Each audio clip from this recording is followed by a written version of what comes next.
Mr. Porter, first I'd like to thank you for coming back in for your second interview.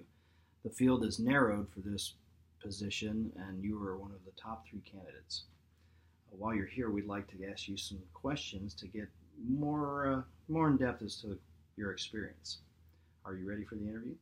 I appreciate that, and I appreciate the opportunity to come back in and share a little bit more of my background and my experiences with you. Well, very good. Let's move forward then. The first question that the team has put together for you is where do you see yourself, or what do you see yourself doing 5 years from now? Well, in the next 5 years, I see myself leading dynamic teams. I enjoy the team spirit and the collaborative efforts of working within teams and leading teams. In the last several years, I've been building my team leading skills and interpersonal skills, in addition to expanding my graduate level experiences in program management and leadership. So I look forward to that.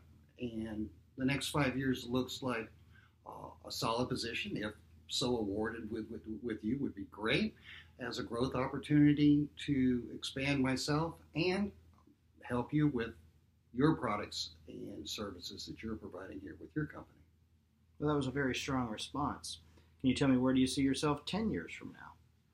Well, in 10 years from now, I see myself with perhaps several junior managers below me, and helping to mentor them and lead them through the processes that I'm going through now in this next 5 years. Seeing them grow helps me to grow further and helps me to expand my experience base and allows me to pass on some of the skills that I will have learned in the last 5 years during the next 10 years, leading those below me. That was a very strong response, and it kind of leads directly into the next question that we have for you. How well do you work with people? And do you prefer working alone or in teams? Actually, I prefer both. Like I said earlier, I really enjoy the opportunity to work within groups and within teams. The team spirit and the camaraderie, the collaboration that's involved, the storming, norming, and performing is really what it's all about. I enjoy that. But to contrast that, I also am very comfortable with just single pursuits, high intensity tasks, go in, accomplish it, get back out, and get back onto whatever the next task is. So I'm comfortable really in both areas. Very well rounded in your experience. The next question I have is, what kind of work environment are you most comfortable? Well, presently, for the last 10 years, I've been working in a virtual environment within government.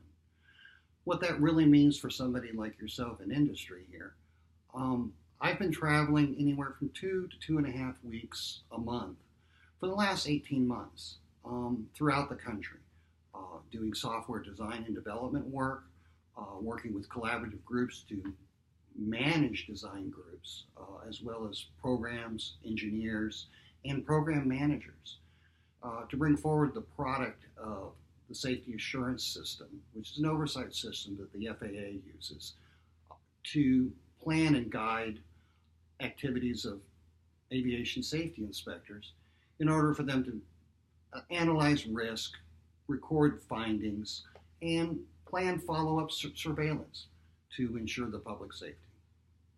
Sounds very technical. That also sounds like a lot to manage. Speaking of management, what qualities should a successful manager possess? Well, the number one quality a successful manager needs to possess and exhibit is a team environment. Creating a team environment really means that you allow the team to function as a group. You build them up, you build their skills, you give them the competencies, the tools, and the time, and they will do the heavy lifting for you. Many times, many managers will assume everybody else's problems. I take a different attack, a different projection of that. What I look at is, I hear what their issue is. I allow them to air their issues out, whether it's an individual or as a team. Allow them to think it through. a lot of times employees just need to bounce things off. We don't always have to own the problem. The problem with taking on that problem, now you have to service that monkey. The monkey's now on your back. Now it's your problem. Many times what managers need to do is allow employees to be directed, come to their decision, and not own all of the problems.